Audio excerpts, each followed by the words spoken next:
नमस्कार दोस्तों, स्वागत करते हैं एक बार फिर से आप सभी लोगों का आपके अपने ऑफिशियल यूट्यूब चैनल पे जिसका नाम है स्टडी 91। और आज हम लोग लेकर आए हैं एक नया चैप्टर जिसका नाम है, नया तो नहीं है, पुराना ही है, लेकिन हाँ नए अंदाज से नए तरीके से लेके आएंगे ताकि आपको जल्दी से समझ में आ जाए मुश्किल से मुश्किल चीज़ें। क्योंकि यहाँ पर लिखा हुआ है कंजंक्शन, और कंजंक्शन के पार्ट 1 हम लोग डिस्कस करने जा रहे हैं। क्योंकि पार्ट 1 में हम लोग पढ़ते हैं कॉन्सेप्चुअल चीज़ें और पार्ट 2 में हम लोग डिस्कस करते हैं वाया क्वेश्चंस। डिफरेंट टाइप के क्वेश्चंस जो एग्जाम में पूछे जा चुके हैं उनको एक एक करके डिस्कस करते हैं। टाइम आपको देते हैं, हम खुद टाइम लेते हैं, उसके बाद सॉल्व करते हैं ताकि ये ना लगे कि हाँ रटी रटाई चीज़ें हम लोग सॉल्व कर रहे हैं। तो अब यहाँ पर जैसा कि आप देख पा रहे हो लिखा हुआ है नो सूनर के साथ देन ना लगाना। क्यों ना लगाना भाई, देखेंगे क्यों ना लगाएं। क्योंकि ये आमतौर पे अक्सर एग्जाम में पूछा जाता है नो सूनर हार्डली स्कैर्सली किसके साथ क्या लगाएंगे। ये सब कुछ चर्चा होगी कंजंक्शन के चैप्टर में। और जैसा कि यहाँ पर नीचे भी लिखा हुआ व्हेन और व्हाइल कब लगाएं। कभी कभी हम लोग व्हेन लगाते हैं एज ए कंजंक्शन और कभी कभी व्हाइल का यूज करते हैं। बड़ा ही मिसकंसेप्शन होता है, कंफ्यूजन होता है कि कौन सी चीज कहाँ पर लगाएं। लेकिन आज के बाद कोई भी कंफ्यूजन बाकी नहीं रहना चाहिए, क्योंकि जो आगे आपको यहाँ पर उसको तो अच्छी बात है कि आपको आ गया, जो नहीं आया उसको जरूर पूछें। हो सकता है भाई इंसानी दिमाग है, हम और आप इंसानी तो हैं और इंसान से गलतियां हो सकता है कोई एक आध चीज इसमें से चैप्टर जब टीचर पढ़ाता है तो हो सकता है उसमें से कोई एक आध चीज दिमाग से मिस हो जाए, ना बता पाए एट द मोमेंट, कि उस समय आपको ना बता पाए। लेकिन हाँ बाद में जब उसके क्वेश्चन सॉल्व करता है तो एक एक चीज जो कि रह गई थी वो आपको समझाने की कोशिश जरूर करता है। और इसलिए कहते हैं आप खुद से भी पढ़ो, खुद से भी स्टडी करो, ताकि नए नए क्वेश्चन जब आप करोगे, सॉल्व करोगे तो उतना ज्यादा आइडिया आएगा आपके दिमाग में कि क्वेश्चन ऐसे भी तो बन सकता है, व्हाई नॉट दिस, ऐसे क्यों नहीं हुआ। तो जितने भी क्वेश्चन है सब के सब आपके उत्तर दिए जाएंगे बिना किसी झिझक के, बिना किसी डिले के। तो चले भाई, बिना किसी डिले के, without much ado, should we start from there? Yes. अरे थैंक यू आ गई थी जल्दी, कोई बात नहीं। यहाँ पे स्लाइड ले लेते हैं। अभी थैंक यू नहीं बोलना भाई, अभी तो स्टार्ट हुआ है। थैंक यू हम लोग लास्ट में बोलते हैं। चलो भाई यहाँ पे लिख देते हैं कंजंक्शन। ये देखो विजिबल है ये वाला कलर, बिल्कुल विजिबल होगा कंजंक्शन। पहले तो ये समझते हैं कि कंजंक्शन होता क्या है। काफी बच्चे कंजंक्शन डिसाइड नहीं कर पाते हैं कि सर इस पर्टिकुलर सेंटेंस में कंजंक्शन ये होगा या प्रेपोजिशन क्या होगा। प्रेपोजिशन का चैप्टर मैं पहले पढ़ा चुका हूं, लेकिन अगर जिन बच्चों को कंफ्यूजन है कि सर प्रेपोजिशन और कंजंक्शन कैसे पहचाने, आज मैं बताने जा रहा हूं। कंजंक्शन का मतलब होता है, जैसे जंक्शन पे आप जानते हो है ना, ऑटो वाले चिल्लाते हैं भैया स्टेशन स्टेशन, टेशन टेशन बोलते हैं, वो स्टेशन तो नहीं बोलते, टेशन टेशन बोलते हैं। जंक्शन जंक्शन जंक्शन का मतलब होता है मिलाने वाला, सिटीज को कनेक्ट करने वाला, या अगर हम कहें कि स्टेट्स को कनेक्ट करने वाला, जोड़ने वाला। तो कंजंक्शन का मतलब क्या हुआ? जोड़ने वाला। अब किस चीज को जोड़ता है ये बहुत जानना इंपॉर्टेंट होता है। रीजन क्या है, कई बच्चे कंजंक्शन को पता तो होता है कि हाँ जोड़ने वाला, लेकिन क्या जोड़ता ही नहीं पता। जैसे अगर हम यहां पर एक सेंटेंस लिखें और कह दें nobody can help you but I, बहुत ध्यान समझना। दूसरा nobody can help you but I can। देख भाई, I have written two sentences over there and I have used but both sides। ये जो टर्म मैंने यूज किया है दोनों जगह लगाया है but का use. This is common term here. ऐसा लग रहा है कि दोनों सेंटेंस में but का जो यूज है, जो रोल है वो सेम है। नहीं, सेम नहीं, क्योंकि पहले वाले सेंटेंस में but है प्रेपोजिशन, इसलिए यहां पर I गलत है। Nobody can help you but me preposition था। एक ही वर्ड कभी कंजंक्शन भी हो सकता है और कभी प्रेपोजिशन भी हो सकता है, पहचानना आपका काम। जब आगे कुछ भी नहीं है, इसका मतलब वर्ब नहीं। तो कंजंक्शन का मतलब क्या होता है? कनेक्ट किसको करता है? कंजंक्शन कनेक्ट करता है टू सब्जेक्ट्स, या कह सकते हैं टू वर्ब्स। टू वर्ब्स को कनेक्ट करता है, टू सब्जेक्ट को। नोबडी कैन सब्जेक्ट हो गया, कैन क्या हो गया? वर्ब हो गया, मॉडल वर्ब। उसके बाद यहां पे मेन वर्ब हेल्प। बट के बाद यहां पर सिर्फ मैंने आई लगाया था, एक सब्जेक्ट लगाया था, लेकिन वर्ब नहीं आई। इसका मतलब अगर ये आपके दिमाग से निकल भी जाए कि दो सब्जेक्ट को कनेक्ट करता है तो कोई दिक्कत नहीं है। आपको याद क्या रखना है कि दो वर्ब्स को कनेक्ट करना है, राइट। मेन क्या है आपके समझने लायक, दो सब्जेक्ट को करता ही करता है, वो दिखाई देता है। लेकिन अगर आपको प्रेपोजिशन और कंजंक्शन में डिफरेंशिएट करना है तो आपको ये समझना पड़ेगा कि कंजंक्शन दो वर्ब को कनेक्ट करता है। तो आपने यहां पर देखा nobody can help you, but से आगे कोई हमारे पास वर्ब था नहीं था। इसका मतलब ये बट यहां पर कंजंक्शन नहीं हो सकता, ये यहां पर होगा प्रेपोजिशन। यही वजह है कि मैंने यहां पर आई काट दिया और मी लगा दिया, क्योंकि preposition is followed by an objective case not subjective case. For example listen to I नहीं होता, लिसन टू मी होता है। I purchased a doll for she नहीं होता, फॉर हर होता है। प्रेपोजिशन के बाद ऑब्जेक्टिव केस आता है प्रोनाउन का, राइट। अब यहां पर देखें, nobody can help you but I can. आपने क्या किया, यहां पर कैन लगा दिया, इसका मतलब यहां पे भी एक वर्ब लगा दी, यहां पर भी एक वर्ब लगा दी। अब ये बन गया कनेक्टर यानी कंजंक्शन। अब यहां पर बट क्या है, कंजंक्शन है। ऐसे बहुत सारे वर्ड्स होते हैं जो कंजंक्शन और प्रीपोजिशन का रोल प्ले कर सकते हैं। जैसे ये तो एक एग्जांपल हो गया, एक और एग्जांपल दिखाता हूं मैं।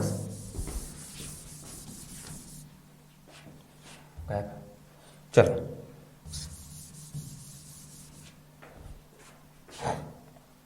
दूसरी स्लाइड ले लेते हैं, कोई दिक्कत नहीं, इसको रब करने से अच्छा दूसरी स्लाइड पे चलते हैं। एक और एग्जांपल लेते हैं। I will help you because you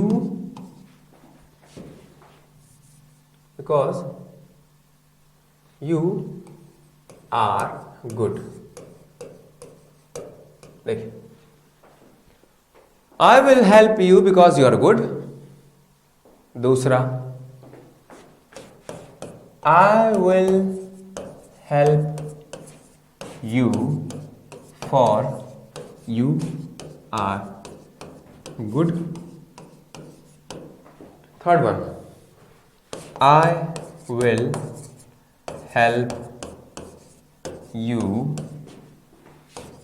because of your nature।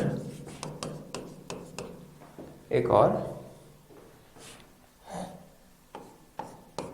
I will help you for your good।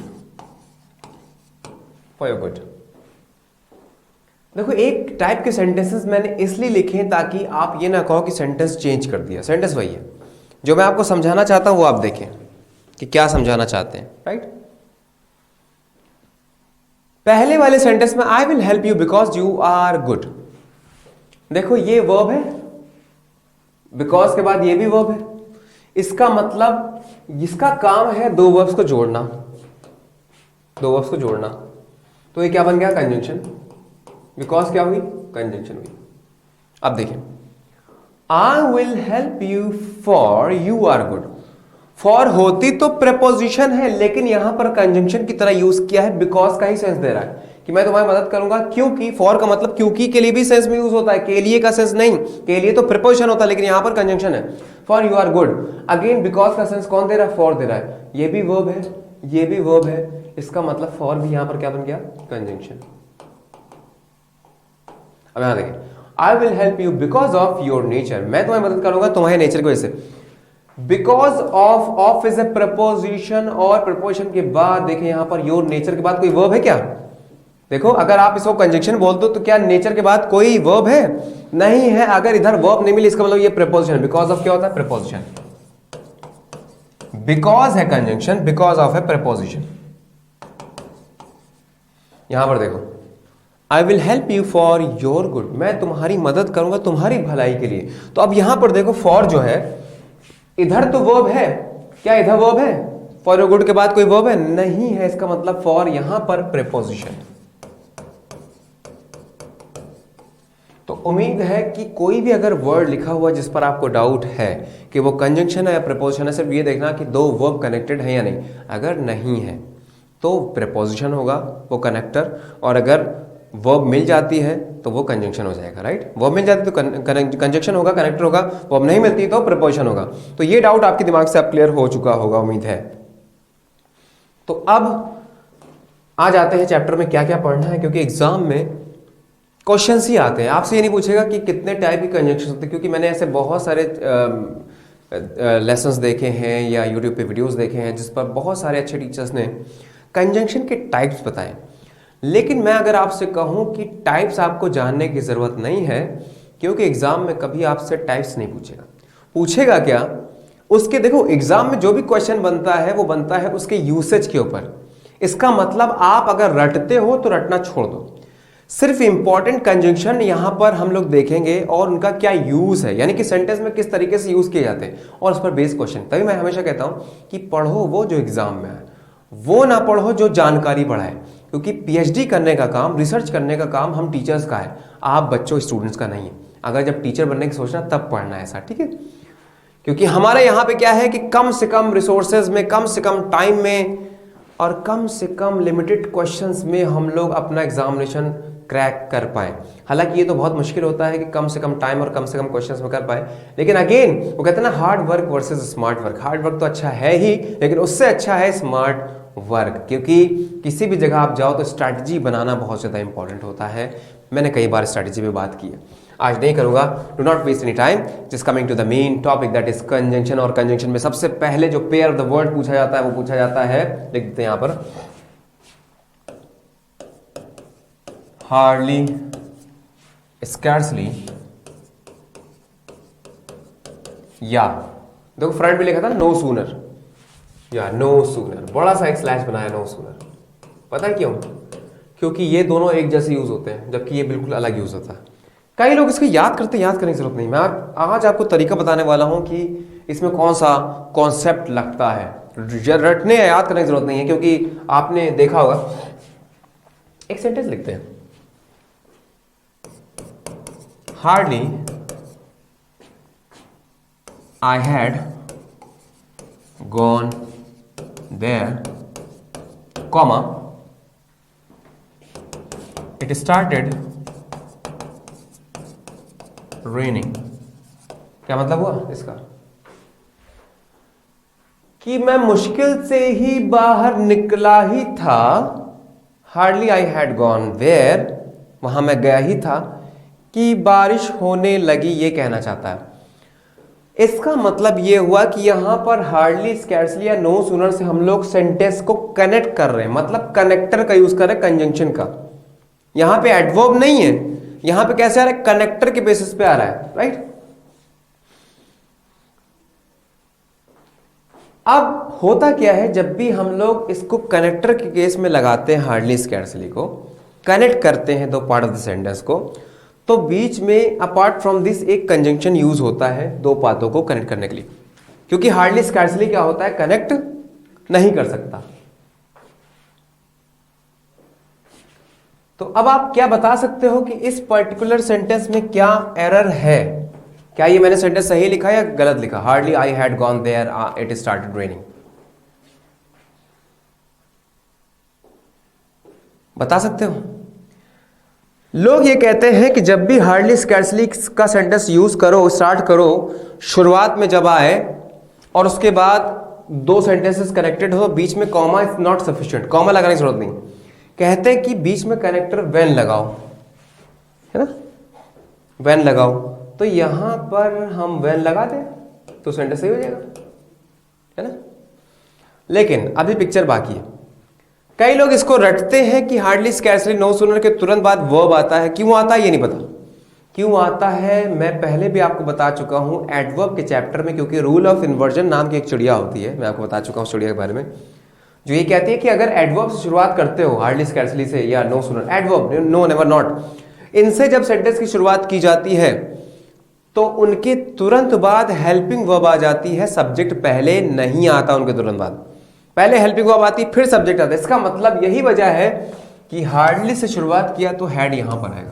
तो क्या बोलेंगे, हार्डली हैड, यहां से हटेगा, hardly had I gone there when it started raining. Comma is not sufficient here to connect both the clauses. To connect these clauses, you need to apply to use when in the middle.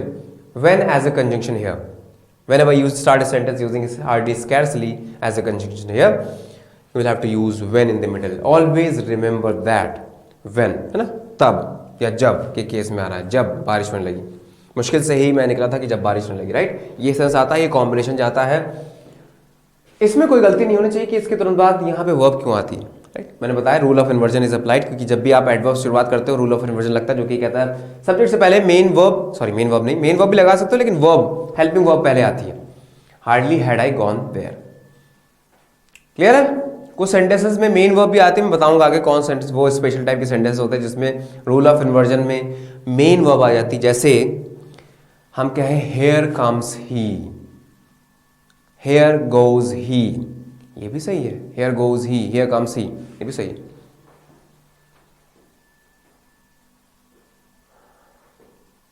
तो यहां तक कोई doubt नहीं। चाहे hardly हो चाहे scarcely हो, यहां पर स्कैर्सली भी लगा सकते हैं, व्हेन जरूर लगेगा वहां पर। कई लोग सोचते हैं कि हार्डली स्कैर्सली के साथ कॉम्बिनेशन हैड का होता है, कई लोग सोचते हैं ना कि हार्डली और स्कार्सली से अगर शुरू हुआ हो सेंटेंस हमारा तो हमेशा हैड लगता है। ये लोगों का सबसे बड़ा मिसकंसेप्शन है।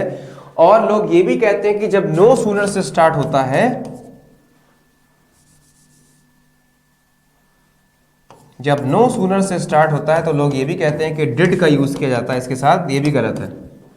ऐसा कुछ भी मेंशन नहीं है, ऐसा कुछ भी माना नहीं जाता है। आप बस इतना समझो कि हार्डली स्कैर्सली नो सूनर के बाद जो भी वर्ब हो, चाहे डिड हो चाहे हैड हो, दोनों आ सकती, दोनों के साथ दोनों आ सकती।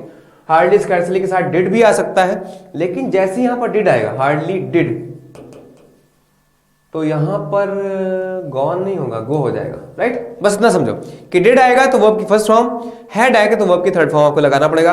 ऐसा कोई पहले से तय नहीं कि हार्डली स्कैर्सली के साथ आपको हैड लगाना है, नो सूनर के साथ डिड लगाना है, ऐसा कुछ भी नहीं। नो सूनर के साथ आप हैड भी लगा सकते हो, हार्डली स्कैर्सली के साथ आप डिड भी लगा सकते हो, पहली चीज हो गई। बस आपको यहां पर एक चीज देखनी है कि रूल ऑफ इन्वर्जन लगाओ, यानी कि उन वर्ड्स के तुरंत बाद हेल्पिंग वर्ब आया हो, ये ध्यान में देना है। और दूसरी चीज जो आपको देखनी है वो ये है कि कंजंक्शन यहां पर व्हेन होनी चाहिए when it comes to hardly scarcely. लेकिन वही बात अगर हम नो सूनर के साथ चलें, इसको रब कर देते हैं। आप स्क्रीनशॉट लेना चाहो तो ले सकते हो, वैसे मैंने बहुत गुचर मुचर कर दे खिचड़ी बना दी है समझाने के लिए। चलो अब जरा सा हम लोग न्यू स्लाइड पे न्यू सेंटेंस लेते हैं नो सूनर का। अगर मैं लिख दूं यहां पर no sooner had I gone there, कई बार एग्जाम में यहां पर या तो कॉमा लिख के आएगा या देन लिख के आएगा। Then it started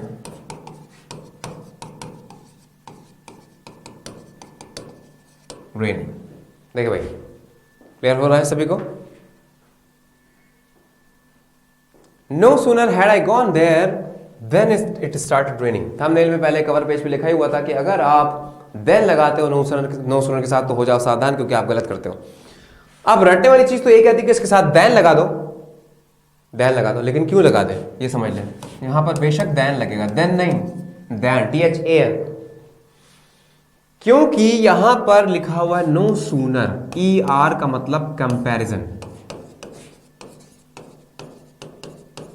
in case of comparison always use then, होता है कि नहीं, देन लगता है। सीनियर जूनियर का 2 लगता है, लेकिन in most of the cases then आता है कंपैरिजन के केस में। यही वजह है कि यहां पर देन का यूज किया गया। स्ट्रक्चर ऑफ द सेंटेंसेस है डिफरेंट टाइप के, यही 2-3 स्ट्रक्चर एग्जाम पूछे आते हैं सबसे ज्यादा। याद रहे हार्डली स्कैर्सली के बाद कोई भी वर्ब हो तुरंत वर्ब आएगी, rule of inversion will be applied. और साथ ही साथ स्कार्सली हार्डली के केस में आपको व्हेन लगाने की जरूरत है, जबकि नो सूनर के केस में आपको देन लगाने की जरूरत है। इतनी बात समझ में आई होगी, बिल्कुल आई होगी। चलो इसको हम लोग हटा देते हैं और चलते हैं अपनी नेक्स्ट स्लाइड के ऊपर। अब हार्डली स्कैर्सली वाला आप समझ गए, कोई दिक्कत वाली इसमें नहीं है। अब हम लोग समझते हैं एक और कंजंक्शन वो है नॉट ओनली बट ऑल्सो, जो बहुत ज्यादा पूछी जाती है, not only but also, not only but also. इसमें से दो टाइप के क्वेश्चंस बनते हैं, एक होता है वर्ब बेस्ड, दूसरा आता है position based. In the same manner either और नाइदर नॉर के कॉम्बिनेशन में भी दो टाइप के क्वेश्चंस बनते हैं, दो टाइप के क्वेश्चंस दोनों में से बनते हैं। कौन कौन से? वर्ब बेस्ड और पोजीशन बेस्ड। वर्ब बेस्ड का क्या मतलब हुआ? वी हैव ऑलरेडी डिस्कस्ड, हम लोग ने पढ़ा है सब्जेक्ट वर्ब अग्रीमेंट के टॉपिक में, कनेक्टर्स में, कि जब दो सब्जेक्ट कनेक्ट होते हैं not only but also say, either और से, नाइदर नॉर से, तो सेकंड वाले सब्जेक्ट के अकॉर्डिंग वर्ब को प्लेस किया जाता है। ये अगर आपको नहीं समझ में आया तो आप सब्जेक्ट वर्ब अग्रीमेंट वाला चैप्टर देखना, उसमें मैंने क्लियर किया क्लियर कि कैसे इसको समझें कि not only but also, neither nor, either और केस में सेकंड वाले सब्जेक्ट के अकॉर्डिंग वर्ब क्यों लगाते हैं। यही मैंने बताया क्यों लगाते हैं, लेकिन क्योंकि यहां पर हम कंजंक्शन की बात कर रहे हैं तो हम यहां पर बात करेंगे इसकी पोजिशन की। तो पोजिशन बेस्ड क्वेश्चन इसमें से कैसे बनते हैं एक बार चलो देखते हैं। इसको हटा देते हैं, नेक्स्ट स्लाइड पे देखते हैं। क्वेश्चन है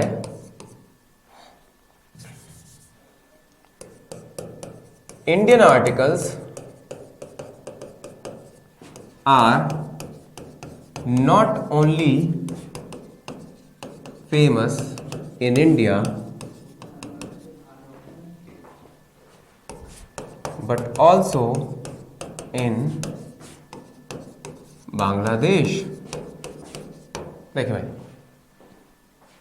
क्या कह रहा है, Indian articles are not only famous in India but also in Bangladesh.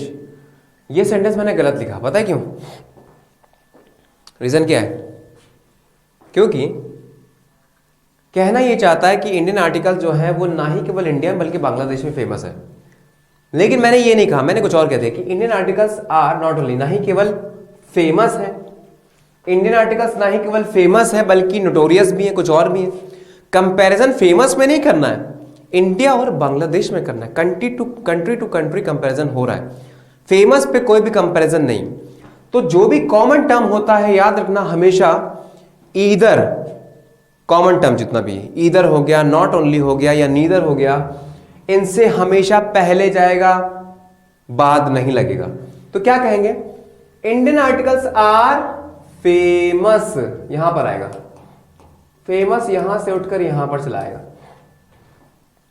Indian articles are famous, famous है क्योंकि दोनों जगह है, कॉमन टर्म है ना, कॉमन टर्म आगे आएगा। Indian articles are famous, famous है दोनों जगह है, क्योंकि ना ही केवल, अब यहां पे सही ढंग से कंपैरिजन कर रहे हैं, ना ही केवल इंडिया में बल्कि बांग्लादेश में भी। अब सही सेंटेंस हमारा हो गया, Indian articles are famous not only in India but also in Bangladesh. एक और सेंटेंस देखिए,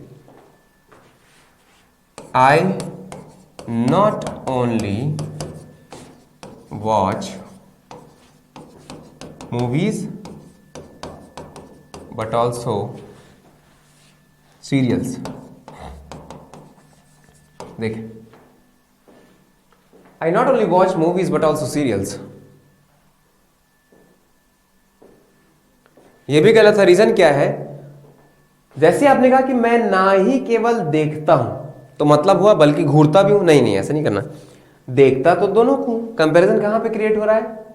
मूवीज और सीरियल्स के बीच में, राइट। तो अब हम क्या करेंगे, आई यहां से वॉच हटेगा, I watch not only movies but also serials. अब सही हो गया। एक और एग्जाम्पल देखते हैं आइदर और के ऊपर। Next, you have to either, या आइदर भी बोल सकते हो, टेल मी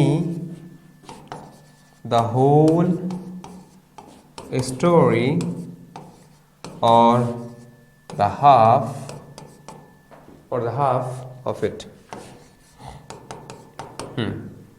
क्या मतलब हुआ इस सेंटेंस का?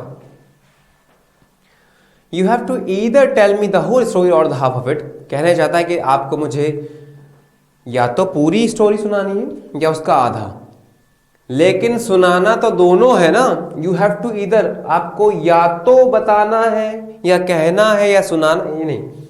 Tell is the common term, जो भी कॉमन टर्म होगा वो आगे आएगा। यू हैव टू टेल, यहां पर जाएगा टेल, राइट। टेल यहां लिख देते हैं, चलो। यू हैव टू टेल, एक बार इसको हाईलाइट कर देते थोड़ा सा ताकि समझ में आए।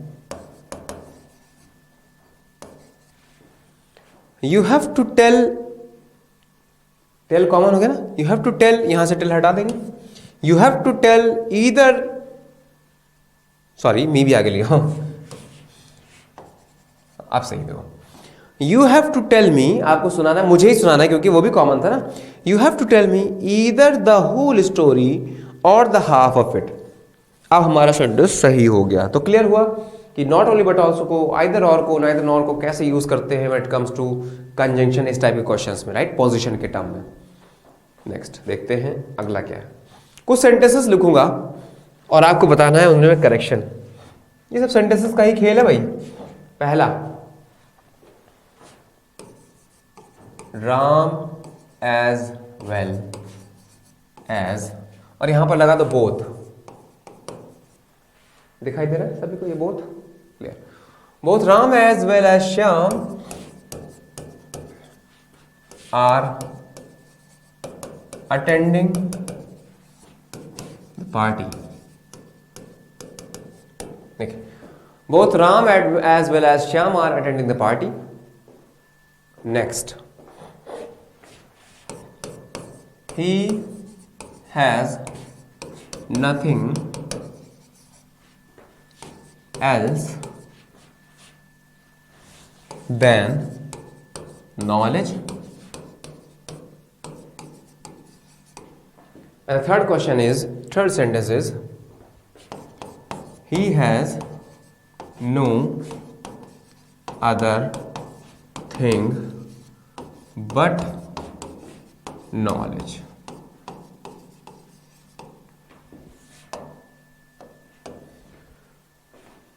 देखिए भाई, कुछ सेंटेंसेस मैंने आपके सामने यहां पर लिख दिए हैं। आपको बताना है इन सब में क्या क्या एरर्स हो सकता है। चलिए पढ़ते पहला वाला, both Ram as well as Shyam. अगर यहां पर बोथ टर्म ना होता तो ये सेंटेंस एज लगाकर सही होता, लेकिन बोथ का मतलब होता है दोनों, और both is followed by and, not as well as. Both के बाद हमेशा एंड आता है। पहली गलती यहां पर मिल गई पहले सेंटेंस में। Both Ram and Shyam are attending the party. अब सही होगा पहले वाला सेंटेंस। दूसरा देखते हैं, ही हैज नथिंग एल्स। उसके पास कुछ भी नहीं है सिवाय नॉलेज के, है ना। तो अब मैं बता दूं, जैसे कि बोथ का एंड के साथ कॉम्बिनेशन था, वैसे ही एल्स के साथ बट का कॉम्बिनेशन है और अदर के साथ देन का कॉम्बिनेशन है। He has nothing else but knowledge। अब सही हो गया। He has no other thing than knowledge। ये अब सही हो गया। क्या कॉम्बिनेशन आपने याद किए पढ़े? बोथ के साथ एंड का कॉम्बिनेशन, एल्स के साथ बट का कॉम्बिनेशन, अदर के साथ देन का कॉम्बिनेशन। ये कॉम्बिनेशन बहुत इंपॉर्टेंट है, अक्सर में से एग्जाम में पूछा जाता है। तो उम्मीद है कि आपको ये समझ में आएगा। Take the screenshot if you want to.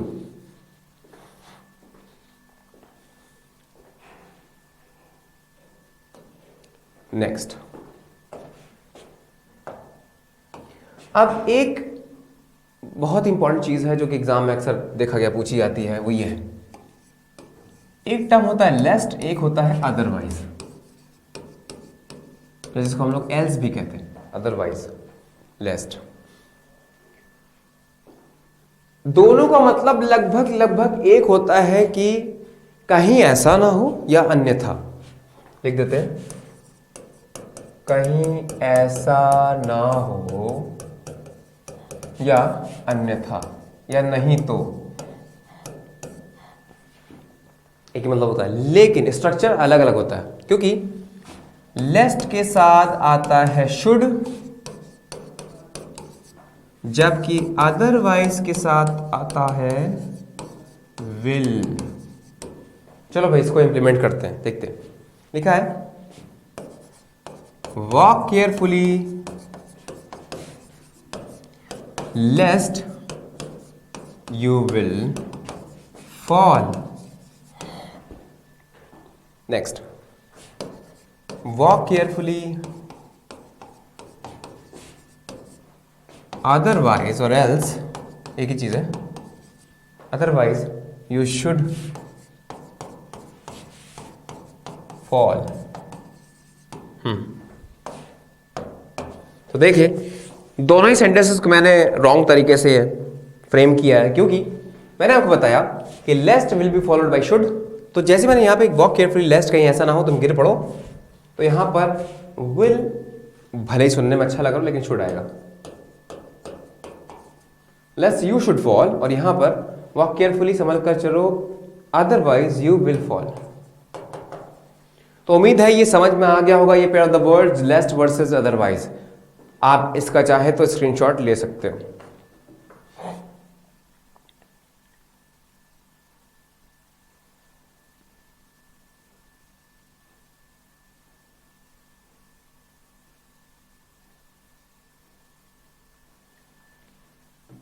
Clear? चलो भाई आगे बढ़ते हैं। नेक्स्ट, एक कॉम्बिनेशन बच्चों आता है सो दैट का। So is followed by that, जिसका मतलब होता है ताकि। सो दैट जब एक साथ आता है ना, एक साथ, तो इसका मतलब ताकि। पढ़ो ताकि सफल हो जाओ। तो याद रहे, ध्यान में रहे कि इसके बाद 4 वर्ब्स हैं जो आ सकती हैं। Can, could, may, might. Can, could, may, might. चौथी वर्ब, सॉरी 5वीं वर्ब इसमें नहीं आ सकती। 4 आ सकती, 5वीं वर्ब नहीं आ सकती। जैसे एग्जाम्पल के तौर पे फ्रेम करते हैं, study well so that you will pass. Study well so that you will pass गलत है। अगर बात प्रेजेंट की है तो कुड या माइट लगाओ। अगर बात पास की तो कुड या माइट लगाओ। बात प्रेजेंट की तो कैन या मे लगाओ। तो यहां पर क्या लगाते हैं? Study well so that you can. अच्छा, यहां पर मे या माइट भी लगा सकते हैं। रीजन क्या है? जब हम लोग प्रेजेंट में मे या माइट का यूज करते हैं तो उसका मतलब होता है संभावना की। पॉसिबिलिटी अगर पास होने की ठीक ठाक है तो मे लगाओ, पॉसिबिलिटी बहुत कम है, ना के बराबर, तो माइट का यूज करो। मैंने कहा इट मे रेन टुडे, मतलब वर्षा हो सकती है, कुछ ना कुछ पॉसिबिलिटी है। लेकिन जैसे हमने कहा कि इट माइट रेन टुडे, मतलब पॉसिबिलिटी ना के बराबर है। तो पता ये चला कि माइट का यूज, कुड का, इवन कुड का यूज प्रेजेंट में भी किया जा सकता है। कुड का यूज प्रेजेंट में कब करते हैं? प्लीज के साथ। जैसे मैंने कहा प्लीज, जैसे मैंने कहा can you please bring this for me, can you please bring this, तो हम क्या बोलेंगे politely? Could you please go there? Could you please give this? Could you please bring this for me? तो please के साथ कह नहीं लगाते, याद रखना प्रेजेंट में भी कुड आ जाता है। इन द सेम मैनर मे का मतलब कुछ पॉसिबिलिटी, जबकि माइट का मतलब ना के बराबर पॉसिबिलिटी होगी। आपको बस इतना याद करना है कि सो दैट आप जब भी एक साथ यूज करते हो जिसका मतलब होता है ताकि, और ताकि के बाद या तो कैन आएगा, कुड आएगा, मे आएगा, माइट आएगा। 5वीं वर्ब इसके बाद नहीं आ सकती। जैसे कि मैंने यहाँ पे शुड अगर विल लगा दिया तो गलत हो जाएगा। कैन, कुड, मे, माइट में से कोई भी टर्म आ सकता है। Right. Next combination is as a conjunction. कहां पर व्हेन आता है, कहां पर व्हाइल आता है? बहुत इंपॉर्टेंट है ये भी। कहां पर व्हेन आता है, कहां पे व्हाइल आता है? बताएं भाई।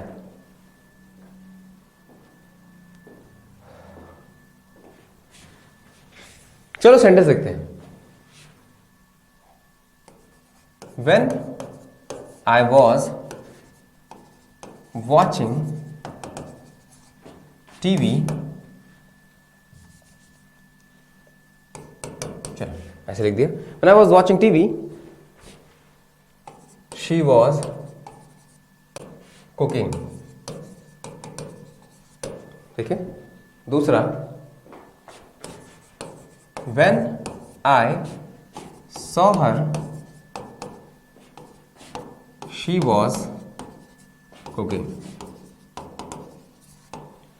किसी एक सेंटेंस में when का यूज गलत है, वाइल आएगा। बता सकते हो किसमें? बहुत आसान है। जब कनेक्टेड क्लॉजेस में जहां पर आपको लगता है व्हेन या व्हाइल लगाएं, दोनों तरफ कनेक्टेड क्लॉजेस में देखना जो कि पार्ट ऑफ द सेंटेंस है, दोनों क्लॉजेस हैं, वो कौन सा टेंस में। अगर दोनों हुई कॉन्टिन्यूअस में, देखो वॉज वॉचिंग क्या है, continuous, right. She was cooking क्या है, कॉन्टिन्यूअस। जब दोनों तरफ आपको कॉन्टिन्यूअस मिल जाए तो व्हेन मत लगाना, व्हाइल लगाना। व्हाइल का अर्थ आता है दौरान के सेंस में, राइट। जबकि यहां पर देखिए व्हेन आई सॉ हर, जब मैंने उसे देखा, शी वॉज कुकिंग, यहां पर तो कॉन्टिन्यूअस है लेकिन यहां पर कॉन्टिन्यूअस नहीं, यहां पर है इंडेफिनिट, तो यहां पर व्हेन का यूज सही है। तो क्या समझ में आया, व्हाइल तब लगाते हैं जब दोनों clauses connected clauses continuous form में होते हैं, जबकि व्हेन तब लगाते हैं जब एक कॉन्टिन्यूअस में नहीं होता, राइट। क्लियर हो गया। नेक्स्ट देखते हैं हमारे पास क्या है नेक्स्ट कंजंक्शन। एक बहुत ही इंपॉर्टेंट चीज है यहां पर, कई बार क्या होता है, एक वर्ड होता है रीजन, और कई लोग रीजन के साथ बिकॉज लगा देते हैं, जो कि गलत है।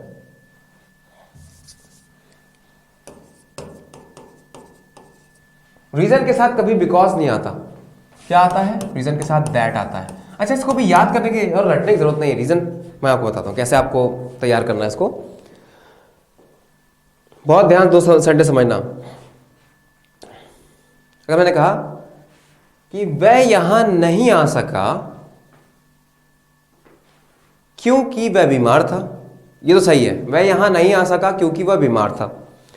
यहां पर तो क्योंकि यानी बिकॉज लगा दिया, लेकिन अगर मैं कारण शब्द ले आऊं, ये जो वर्ड है द वर्ड रीजन, उसके यहां ना आने का कारण था, उसके यहां ना आने का कारण था क्योंकि वह बीमार था, नहीं गलत हो गया, उसके यहां ना आने का कारण था कि वह बीमार हो गया था। यानी कि जब भी आप कारण वर्ड या रीजन वर्ड लगाते हो तो की लगाते हो, दैट लगाते हो, क्योंकि नहीं लगाते। ये गलत है, क्योंकि गलत है, की सही है, किसके साथ, रीजन वर्ड के साथ। एग्जाम्पल,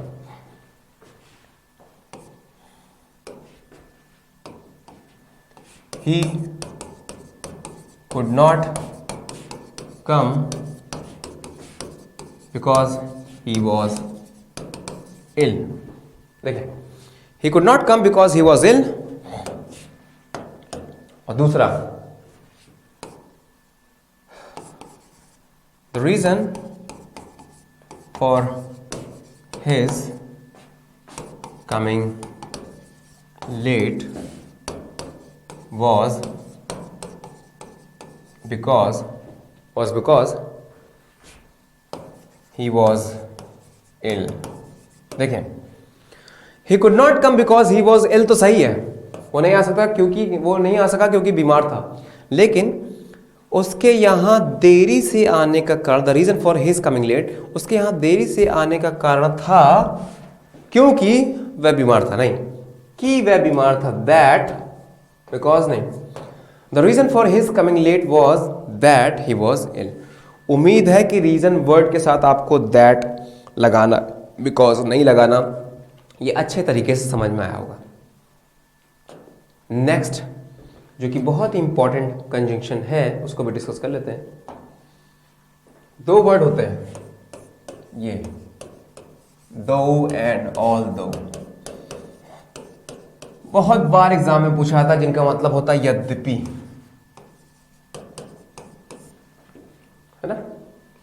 चाहे दो कहो चाहे ऑल्दो कहो, दोनों का मतलब एक ही। यद्यपि अगर पूछा जाए कि सर दोनों का मतलब एक है, तो दो चीजें कैसे यूज होती हैं, जब कभी भी फॉर्मल ढंग से कोई बात कहना हो, इट साउंड्स मोर फॉर्मल, तो आप ऑल्दो का यूज करो, अदरवाइज आप दो का यूज भी हमेशा कर सकते हो, ऑल्दो का यूज भी कर सकते हो, डजंट मैटर, ठीक है। तो इसमें कभी मिस्टेक या एरर नहीं आती कि दो लगाएं या ऑल्दो लगाएं, दोनों लगा सकते हो। एरर कहां पर पूछी जाती है मैं आपको बताता हूं, जब भी इन टर्म्स का यूज हो, इनके बाद कभी भी बट मत लगाना। क्या लगाना फिर, या तो यट लगाना और या कॉमा लगाना, ये राइट, या तो यट लगाना या कॉमा लगाना, बट मत लगाना। एग्जाम्पल, although या though he is good but he fails. यद्यपि वह अच्छा है लेकिन फेल हो जाता है, गलत है। क्या कहना चाहिए? यद्यपि वह अच्छा है फिर भी फेल हो जाता है, लेकिन का सेंस नहीं आता यद्यपि के साथ। यद्यपि के साथ फिर भी का सेंस आता है, फिर भी का सेंस कौन देता है? येट। तो पहला तरीका इसको सही करने का क्या है? या तो इसको काट के येट लगा दो, या सिंपली सेंटेंस को ऐसे लिख दो, यानी कि कोई भी टर्म ना लगाओ, सिर्फ कॉमा लगा दो। क्या दो? Although he is good, comma he fails. अब भी सही है। तो ध्यान रहे कि अगर ऑल्दो दो के साथ कॉमा लिखा हुआ वो भी सही है, येट लिखा है वो भी सही है, लेकिन बट का यूज कभी भी इसके साथ नहीं होता। और ये हिंदी से भी निकल के आ जाएगा, इसको रटने की जरूरत नहीं है। यद्यपि के साथ फिर भी जाता है लेकिन नहीं जाता, हमेशा दिमाग में बैठा के रखो। यद्यपि वह बीमार है फिर भी कॉलेज आ जाता है, लेकिन कॉलेज आ जाता है ये लगाएंगे। नेक्स्ट, और इसके बाद सबसे ज्यादा इंपॉर्टेंट इसमें एक चीज और बचती है, वो ये है कि अनलेस और अनटिल बहुत ही इंपॉर्टेंट, अक्सर एग्जाम में पूछी जाती हैं। कहां पे अनलेस लगाना है, कहां पे अनटिल लगाना है, पहले आप सोचो, उसके बाद मैं रिप्लाई करूंगा। भाई पहले आप सोचो, कमेंट बॉक्स में लिख के बताओ।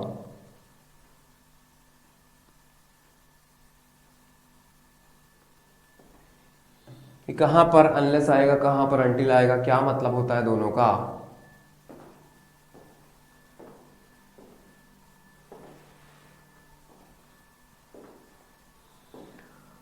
अनलेस कहते ना कि अनलेस बताता है कंडीशन को, ये बहुत लोगों के मुंह से सुना होगा आपने। अनटिल बताता है टाइम को, लेकिन फिर भी लोग समझ नहीं पाते, गलती कर देते हैं। गलती अब से नहीं होनी चाहिए, क्योंकि अलग तरीके से पढ़ो। कुछ अलग नहीं पढ़ रहे हो, तरीका बदलो बस।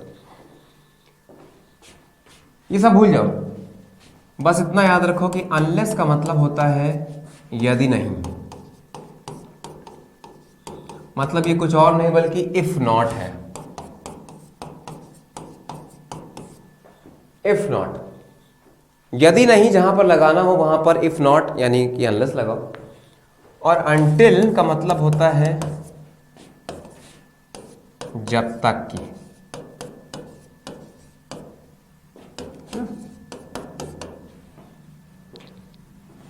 जब तक की, यदि नहीं।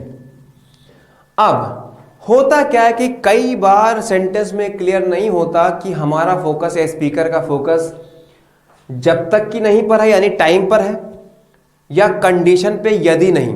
कभी कभी हमारा फोकस पर नहीं होता। तब ऐसी कंडीशन में क्या होता है, कुछ ऐसे सेंटेंस आपको मिलेंगे जहां पर अनलेस अनटिल दोनों से होगा। दिखाएं, बताते हैं कैसे। वो सेंटेंस हम आपको बताते हैं जहां पे अनलेस अनटिल दोनों सही माना जाएगा।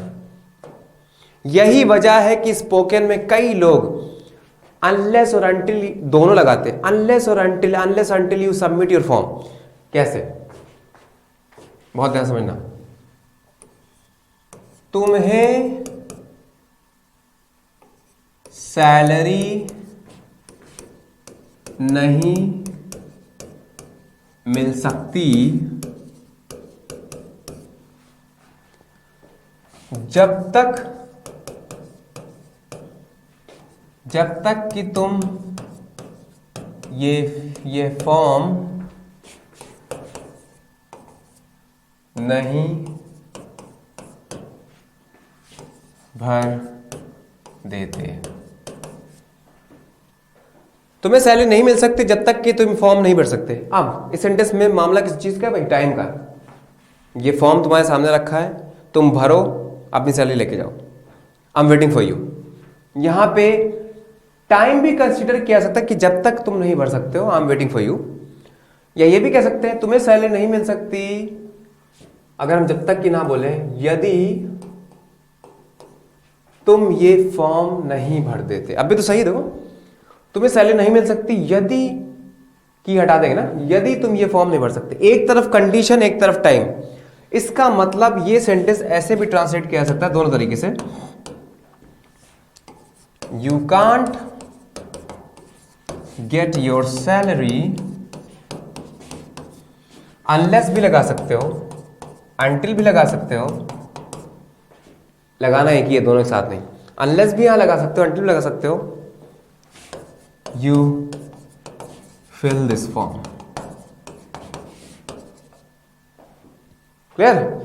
कभी कभी मेंशन होता है, समझ में आता है सेंटेंस से कि किस चीज की बात हो रही है। जैसे एग्जाम्पल,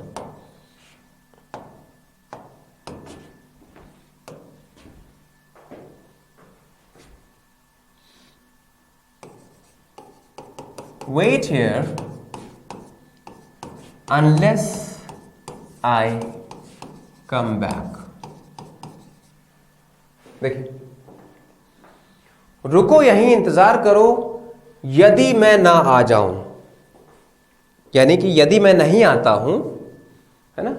इफ नॉट ही तो मतलब होता है, यदि मैं नहीं आता हूं इंतजार करो। इसका क्या मतलब? कुछ मतलब नहीं हो कि यदि मैं नहीं आता हूं इंतजार करो, बल्कि यहां पर टाइम से रिलेट करने की कोशिश कर रहा है कि कब तक इंतजार करो, जब तक मैं नहीं आता। वेट हियर, तो यहां पर क्या आएगा? Until, right.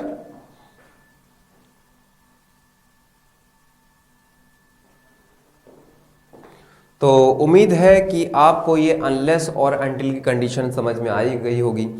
जब स्पीकर का फोकस है कंडीशन के ऊपर, यदि नहीं के ऊपर, तो अनलेस का यूज करो। अदरवाइज, हाँ, एक बात और ध्यान रखना, चाहे अनलेस हो चाहे अनटिल हो, चाहे अनलेस हो चाहे अनटिल हो, इनके बाद विल शैल नहीं आता, नॉट भी नहीं आता, क्योंकि इनमें पहले से अन लिखा हुआ है। अन का मतलब क्या? नॉट है।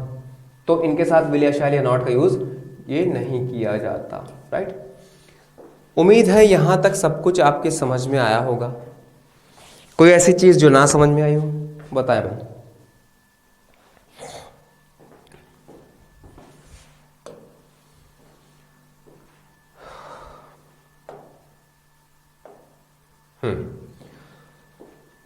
उम्मीद है यहां तक समझ में आएगा। अगर इसके आगे कोई कंजंक्शन छूट गई है, रह गई है, जो आपको लगता हो मैंने नहीं बताई है, तो प्लीज कमेंट बॉक्स में जरूर लिख के बताएं।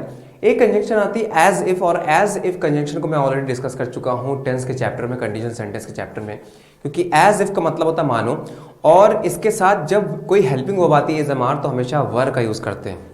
She talks as if she were my mother, जैसे कि मेरी माँ हो, तो इसके साथ वॉज या इस का यूज नहीं करते, बल्कि हमेशा वर का यूज करते हैं, क्योंकि इमेजिनरी कंडीशन है। I have already discussed in the condition sentences as well as in tenses, तो इसे अलग से बताने की जरूरत नहीं है। इसके बाद आपका काम क्या है? इस पर बेस्ड क्वेश्चंस को सॉल्व करना। नहीं आते तो मुझसे पूछना, या किसी भी टीचर, जो भी कंसर्न टीचर जो आपसे, जिससे आप पढ़ रहे हो, उससे पूछना। और एक्सरसाइज सॉल्व करना बहुत इंपॉर्टेंट होता है। अगले लेक्चर में लेकर आएंगे इस पर बेस्ड एक्सरसाइज। तब तक के लिए tata bye bye, take care, enjoy कीजिए और पढ़ते रहिए, पढ़ाते रहिए, सीखते रहिए। जय हिंद।